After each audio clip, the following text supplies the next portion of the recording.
Hey guys, hope you're all doing well.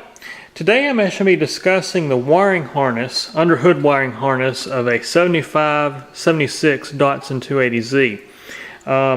I'm actually getting ready to label all the harness in this car and get it kind of prepped to pull, because as most of you know from my other videos, I'm getting ready to transplant this stuff into a 260z body I found that was rust free, or very little rust.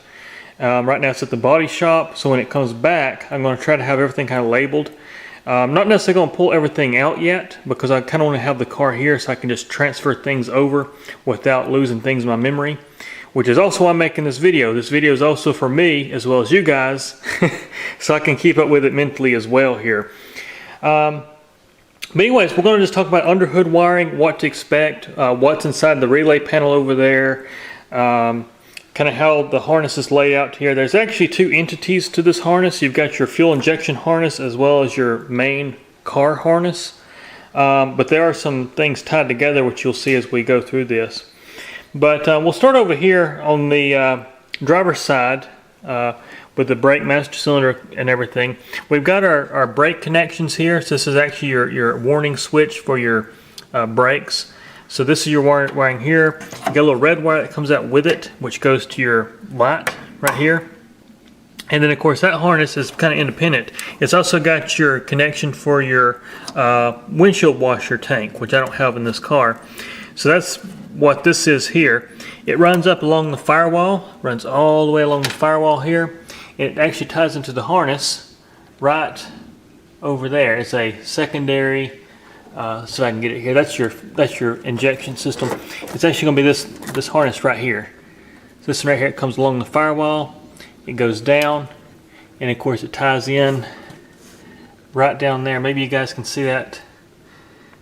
It just ties into the actual loom of the wiring harness. So it's that harness right there that runs along here. And of course it also picks up your connection here for your windshield wipers. So that's also connected into that loom as well. That's how that works. This other harness you see with the two red wires, that's the fuel injection power, which is its own harness over here, and it actually ties back in to this big harness here related to the fuel injection. So your dropping resistors, all that kind of comes in back over here. You can kind of see where it ties in right here and runs down. But it runs along the firewall as well, just like the other wire. So that's how that works. So that's the first entity of the harness. And of course that's also addressing some of the fuel injection harness as well there. When we get over here to the fuel injection harness, what we have is we have the actual main harness for the fuel injection, but we got a secondary little harness here you can see with a ground connection, and then we've actually got a red wire right there. We can see I got a gator clip tied to it. What that red wire there is, that's your L-Jetronic advanced. If you have a non-California car, it's got the secondary pickup in your distributor. And this actually connects to a thermotime switch on the engine. And so when the car is below 140 degrees Fahrenheit, this wire is actually shorted to ground, turning on the relay over there in the relay panel, which I'll show you that here in a minute. That's what this wire here does. And then the other two wires over here, this is your sending wire for your temperature gauge right there. And then these two wires here, this is for the cold start solenoid, for like your cold start injector. That also connects to a thermotime switch. And then this white wire here, I'm sorry, the black wire goes to your temperature sensor for your fuel injection system. The white wire goes to the actual thermotime switch for the cold start injector. That's what that does. That's your two harnesses there. But now they're different. They are connected to the EFI harness. But if we look right here, they tie in right here to this connector right here, which also ties in to the harness for your ballast resistor and your coil. And that's actually where the main harness ties in everywhere. So this is actually the main harness that goes all the way around the front, all the way back. But anyways, that's the plug for connecting those up. You got the red wire we saw, the white wire, and the yellow wire, which I think the yellow wire internally turns into this the black wire, if I'm not mistaken, or that might actually be the yellow wire right there. Yeah, so the yellow wire is actually your sending unit. It's not a white wire, that's the yellow wire. So the yellow wire down here is actually the sending unit wire for your temperature gauge on your dash. So that's what that is. So that plugs in there. And of course we got these connectors here. This connects to the compressor of your AC unit down here, which is removed. I think one of these wires, I'm trying to remember, yeah, one of these wires is a ground, one of these wires is actually the compressor connection for activating the clutch, the solenoid inside the clutch for the compressor. As we go around here, you got a port here which is blocked off. This is a testing port. You've also got this little block here. This is the junction box, which would have been right here. I actually stole the brackets out of this car. They went into the 260, so I can install the fuel injection system and everything. But this would have been right here. And what this is actually the junction box for your distributor pickup coils. So that would have mounted here, but that's also tied into this harness. We go around the front here. So it goes through the radiator support. It goes down here. You've got your blinker connections for your left blinker, your horn connection here. It goes on around. As you can see, it kind of runs along the bottom of the radiator support. Of course, this car is rusted out pretty bad. Let me go to the other side. Around on my junk here. So we'll go around here and follow it on out. All right. So yeah, so you can kind of see that harness right here. Here's our harness. I can't really see my camera screen that good. Maybe a shadowing effect. But anyways, it comes back around there. You've got some more connections down here. That connection's for your, I think that's for your headlight. I'm trying to think, see where that is. I think that goes to the headlight. Yeah, these are your headlight connections here. Your headlight, and then that's probably your, that might be the connection for, tell you what, we'll find out together because I didn't really investigate that. Let me bring you guys back, hang on. So I did just confirm that these plugs here are actually for the headlight and the running light. That's what these two here are for. You've got the same thing over there on that side. And so actually they run inside the fender from under the car. And that's of course your headlight and your running light there. And then we've got another plug here for your turn signal light on this side, the passenger side. And one single black wire for the horn over here as well. And then the harness goes back to the tunnel once again for the radiator. We go back along the frame right here. This is where this car gets kind of messy. So what we've got over here is we've got the alternator wiring harness. This is for the alternator. We've got this plug here, which would originally been mounted to the engine mount. It rusted off. It would have mounted like right there with the engine mount over here. But we got a green wire, that's for your oil sending unit. So the oil pressure sending unit on the side of the engine. We got this yellow wire here that goes to the starter. So that's actually your ignition, like start. So when you turn the switch to start, it energizes this wire to energize the solenoid on the starter. So it'll turn over and engage the Bendix. The harness also runs up into the transmission, and that's where you actually get to your neutral safety switch for the automatics, reverse lights, etc. there. And then we've also got a connector back over here. If we follow this harness branch back here, we've got this connector here, and I've got this unplugged right now because I'm actually doing some modifications here currently and kind of studying how I want to do it. But what I've got is I've got a 260Z bracket. So the 260s, early 260s don't have this big black relay panel. It has this right here that would have mounted in its place. And I'm using it for obvious reasons. It's got the vacuum cylinder. I don't have to use these stupid brackets and weld them onto the 260. So it just kind of cleans things up. But I bring up this bracket because you've got these two solenoids on this one. This is the solenoid that came off this car right here. And what these are is they're actually the vacuum control solenoids. So you've got one solenoid for your high idle control. It uses this vacuum reservoir. So when you turn on the air conditioner, it activates high idle to compensate idle for load of the compressor. And then the other solenoid is actually a source solenoid for controlling the servos and stuff inside the dash for the heater or fresh air etc. So that's what this does, and that is of course this plug right here, which is looks like a blue. It's a blue, white, green, blue, and then a black. That's the 3 wires on this connector. And then we've got these 2 connectors here, which actually run to these relays inside this box. And what we have the this top relay right here. That's actually for the electronic advanced timing, which is associated once again with this red wire over here. And then we've got this bottom relay, which is actually the seatbelt relay, as they call it. It's kind of like the safety relay. So it works like if you have neutral safety, I believe also it works with the neutral safety, etc. But that's the relay for that. And so that's the relays inside this panel here on this side. But that's pretty much what makes up this. And of course we've also got the fusible links. I'm going to be getting rid of all this as well, and going to be cleaning these up with actual we're going to be using thermal circuit breakers in place of these things. Clean this crap up.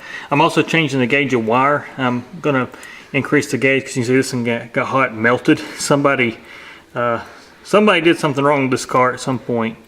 So that's actually supposed to be a fusible link up here, and it melted out, and they just, you know, did what any normal person would do and just link it together. It still got hot and still melted. So it's just bad right there. But like I say, I'm going to be converting this to a General Motors alternator. So what we're also going to be losing is over on this side we've got the regulator, the voltage regulator right here, because it's got an external regulated alternator. So that regulator is actually under here, and then we've got this relay right here, which you can see comes out to 3 wires. That's your compressor relay for your AC system. So that's actually the compressor control relay there. And that's really all that's inside this little panel right here. So that's what makes this thing up. And of course then it runs from here, it runs back under the back along the frame, and that's where it actually runs inside the car to the grommet. So that's pretty much what makes up this car. We got a ground here. This ground is directly related to the alternator. I think it's actually this wire right here. I'm going to be grounding this thing a lot different in the process, cleaning up some of these grounds. That's the biggest issue these cars had, was grounding and that kind of stuff. But anyways, just hope that helps some of you guys out. We'll actually we'll go under the dash. I'll show you kind of what it looks like under the dash as well, where this runs in. Alright, so now we're looking inside the passenger side dashboard here. And you can see where our harness comes in from the grommet there. We've got a few things here. We've got the harness coming in. We got our this little module right there. My hand's making a shadow. This little module right here is actually the tachometer resistor right there. And then of course we're going around here. It's going to tie, this main harness is going to tie into a lot of things right here in this junction box right here. And then we've also got our ignition module here, which I've showed you in other videos. There it is inside the car. Here's all of our relays for like our horn and all that stuff up here as well. And of course I got my fuse panel pulled. Right here I've got it actually pulled out of the car so I can do some testing and probing, because I got to pull all this out to make it all fit into a 260. So we've got some work cut out for us here. But documenting this also, just like I say, for myself. This is a video not just for you guys, but also for me myself. So I can get ready to transfer this stuff. I can kind of pull this video back up and look at it. But so we have that. We've also got, we've got another harness that runs here. Does that one run to the firewall as well? It does not. Okay, so it just runs this harness back here. It's just running down, and it's actually going to the back of the car. Right here, this is your harness that run underneath your carpet.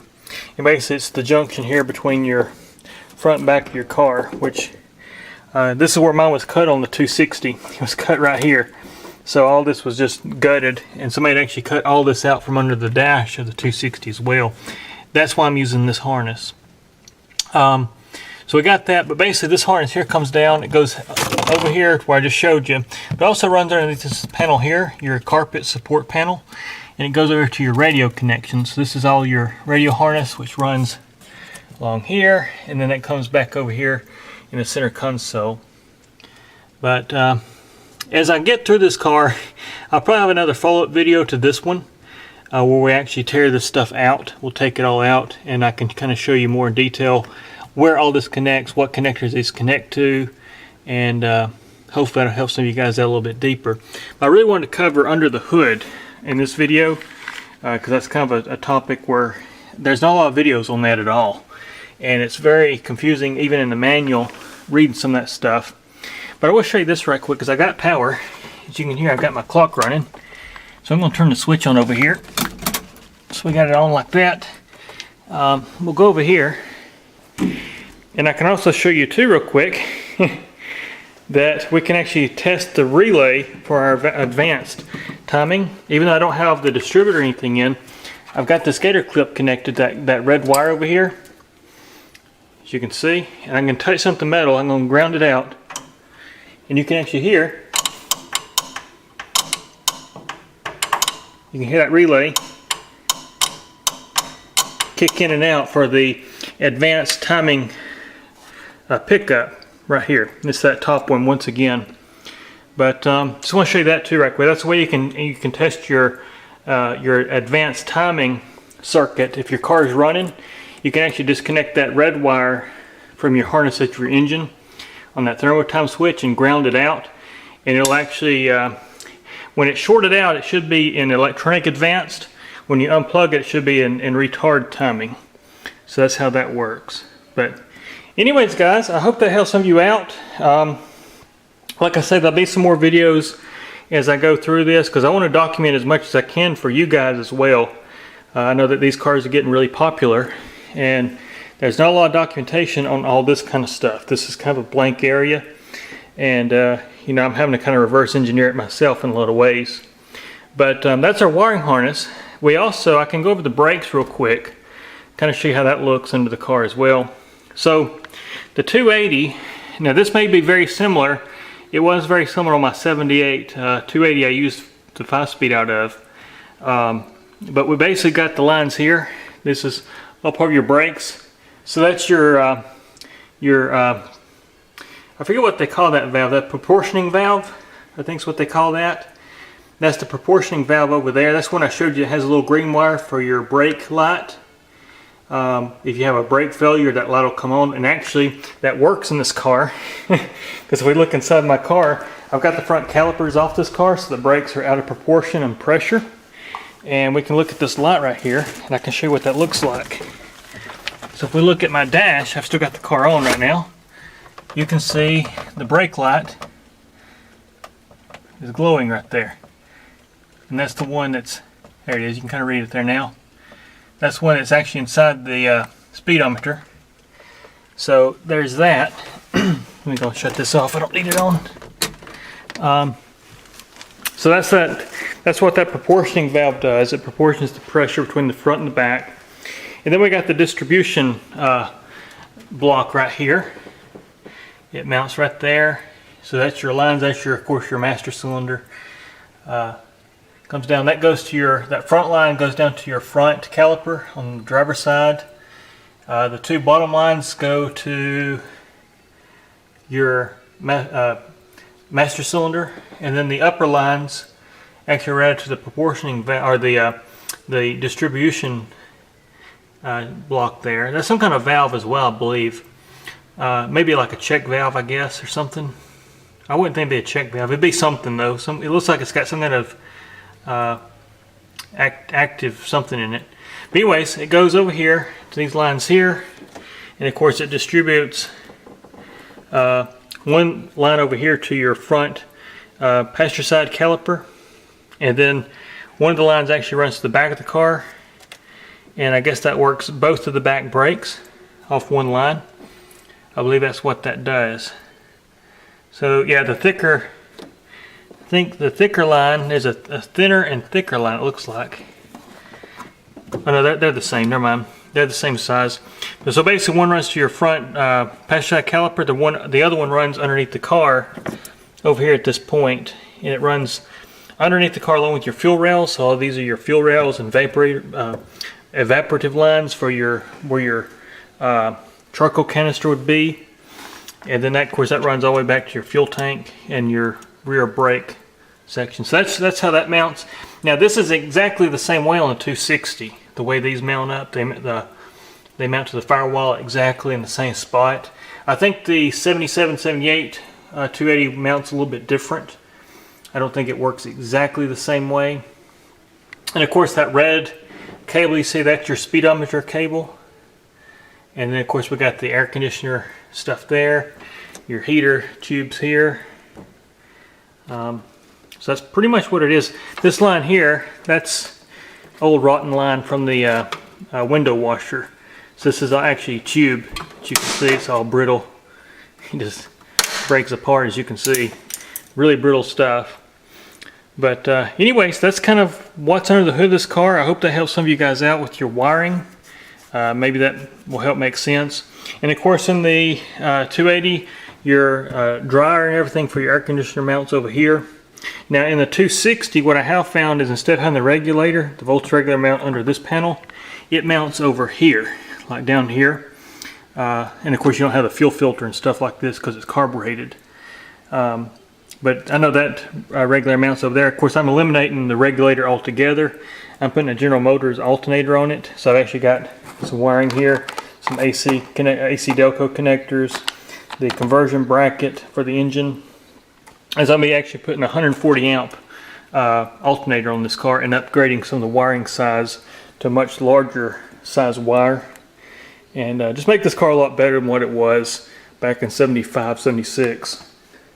Something else I want to show you real quick is I'll show you the wire up for the ballast resistor. Come back over here. So the ballast resistor, you've got the blue wire tying with a blue wire here. You've got a white black wire here. You've got a black with a white stripe here.